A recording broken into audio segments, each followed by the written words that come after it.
I had the privilege to speak with the inspiring Ella Mandel. She knows firsthand the terror of being confined to a concentration camp, and that's why she takes time every week now to tell students her story, with the hope that history will not repeat itself. I've listened to your story about losing mom, about losing dad, about losing your sister. How did you keep going, Ella? We were going to Auschwitz, and there were the three of us left, my sister, myself, and my mother. So the only thing we could think of is holding on to my mother and thinking as we walked into Auschwitz, maybe they'll just let us pass and we're going to be the three of us together. But that's not what happened. There was the general standing on the side and doing selection. And the selection was to hurt us and to make us feel like nothing. He came over and grabbed my mother away. And my first instinct was to run after. But he hit me with the gun over the head, which I still have my indentation. That was probably the toughest time, leaving my mother and thinking we're not going to see her again. But of course, we did never accepted it.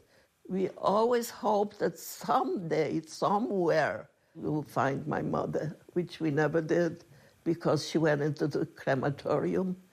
And when they told her, take off your clothes, you got to get a shower. But there was not a shower. There was gas coming in and killing everybody. That's tough to think about it again and again, because I think maybe if we hadn't held on to my mother so tightly, maybe he wouldn't see the relationship there was. Maybe she would go walk by. You still, all these years later, get so emotional talking about your mom. And I know that must be so exhausting, but at the same time, you want to talk about what happened to your mom, and you want to tell students about this and the younger generation, because they need to know about this. They need to remember. You get such a wonderful feeling, people hugging you and thanking you. It is all very emotional, but I know I have to do it because this is the last generation that I am with. You know, there's less and less people in their 80s and 90s that survive. So I know I need to go on as long as I can. And that's one of the reasons I'm speaking with you now.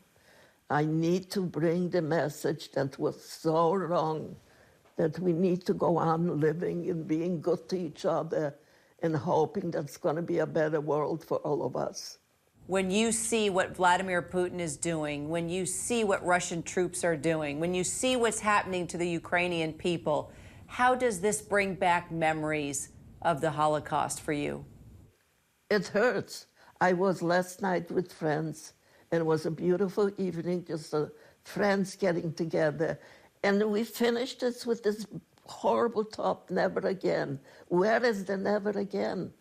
We feel for them very much, because we went through just as horrible things as they are facing right now. You have spent the past 30 years every week telling your story to students.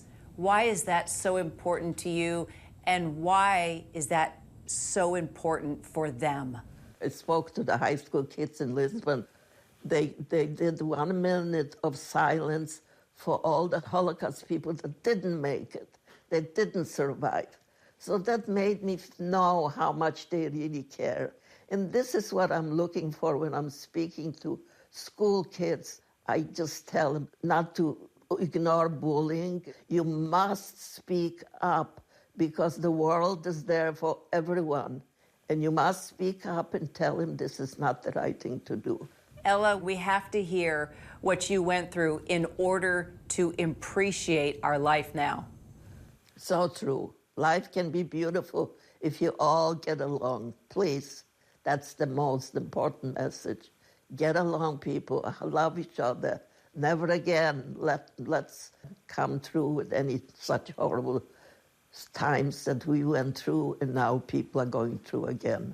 So I thank you for giving me this chance. It doesn't matter that it's tiring. It doesn't matter that it hurts. It's okay. I need to do it, and thank you again. My honor, Ella, my absolute honor. We are so grateful for you, Ella. Thank you. Hi, everyone. George Stephanopoulos here. Thanks for checking out the ABC News YouTube channel. If you'd like to get more videos, show highlights, and watch live event coverage, click on the right over here to subscribe to our channel. And don't forget to download the ABC News app for breaking news alerts. Thanks for watching.